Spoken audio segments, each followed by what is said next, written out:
Hi friends, நான் உங்கள் SK. இன்னைக்கு நம்ம பார்க்க போற குட்டி ஷார்ட்ஸ். சரியா 2005ல நீங்க பார்த்துக்கிற இந்த ஃப்ளைட் வந்துட்டு அதோட ஃப்ரண்ட் வீல் வந்துட்டு வேற திசையை நோக்கி திரும்பிடுது. இதை பார்த்த இந்த பைலட் என்ன பண்றாரு, இவர் அதை கண்ட்ரோல் ரூமுக்கு இன்ஃபார்ம் பண்றாரு. இதை கேட்டதும் அந்த கண்ட்ரோல் ரூம் இருக்கிறவங்க மொத்த பேரும் கதி கலங்கி போயிடுறாங்க. ஏன்னா வந்துட்டு இந்த மாதிரி அந்த வீல் திரும்பும் போது அது 99% அது வந்து கிராஷ்ல தான் போய் முடியும்.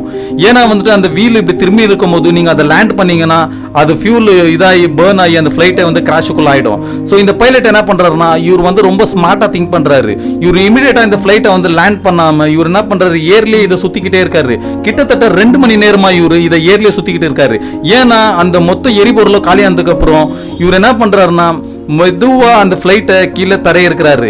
இதை வந்து லைவ்ல பார்த்துட்டு இருந்த மொத்த அந்த யூஎஸ் ஜனங்களும் ரொம்ப ஒரு பரபரப்புல பார்த்துட்டு இருக்காங்க.